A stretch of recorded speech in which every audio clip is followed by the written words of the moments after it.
నమస్తే welcome to yo-yo TV. ఏపీలో ఎన్నికల ప్రచారంలో హోరీగా జరుగుతుంది. ప్రస్తుతం నామినేషన్ ప్రక్రియ నడుస్తోంది. ఈ నేపథ్యంలో అన్ని పార్టీల అభ్యర్థులు తమ బలగం ఏంటో చూపించుకుంటూ నామినేషన్ వేస్తున్నారు. భారీ ఎత్తున జన సమీకరణతో ర్యాలీ వెళ్లి నామినేషన్ వేస్తున్నారు అభ్యర్థులు.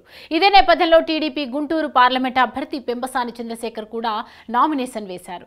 ఈ నేపథ్యంలో అఫిడవిట్లో ఆయనకున్న ఆస్తుల అంశం బయటకు వచ్చింది.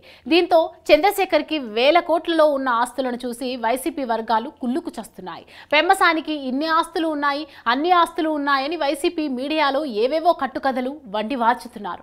అన్ని ఆస్తులు ఉండటం వల్లే చంద్రబాబుకు ఎన్నో కోట్లు ఇచ్చి టికెట్ కొనుక్కున్నారనే ప్రచారం మొదలుపెట్టారు. ఈ చెత్త ప్రచారాన్ని పెంబసాని చంద్రశేఖర్ విజయవంతంగా తిప్పికొడుతున్నారు. భగవంతుడు తనకు చిన్నతనంలోనే ఎంతో సంపద వచ్చేలా అనుగ్రహించారని, తాను వైసీపీ నాయకుల మాదిరిగా అడ్డదారుల్లో డబ్బు సంపాదించలేదని కౌంటర్ ఇస్తున్నారు. తాను వైసీపీ నాయకుల తరహాలో డబ్బు సంపాదించడానికి రాజకీయాల్లోకి రాలేదని, తన మాతృభూమికి సేవ చేయడానికే రాజకీయాల్లోకి వచ్చానని వైసీపీ నాయకుల కర్ణభేరులు బద్దలయ్యేలా చాడుతున్నారు. చంద్రబాబుకు డబ్బిచ్చి టికెట్లు కొనుక్కున్నారంటే ప్రచారం చేస్తున్న వైసీపీ నాయకులకు కర్రు కాల్చి వాత పెట్టేలాంటి ఫ్లాష్ బ్యాక్ ని పెంబసాని రివీల్ చేశారు. 2019 ఎన్నికల సందర్భంగా పెంబసానిని రాజకీయాల్లోకి రప్పించడానికి జగన్ తీవ్రంగా ప్రయత్నించాడట.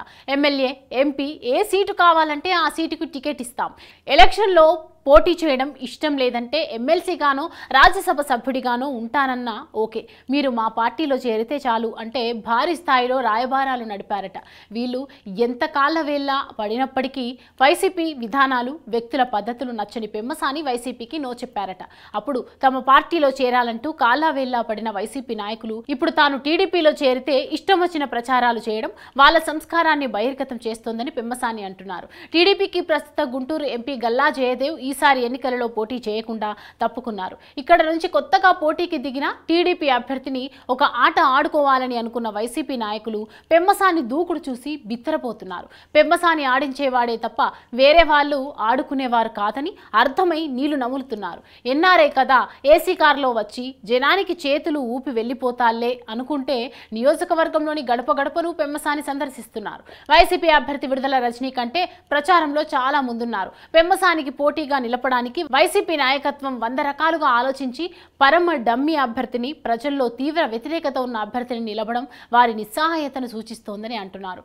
గుంటూరు పార్లమెంటు నియోజకవర్గంలో వార్ వన్ సైడ్ అనేది డిసైడ్ అయిపోయిందని భావిస్తున్నారు.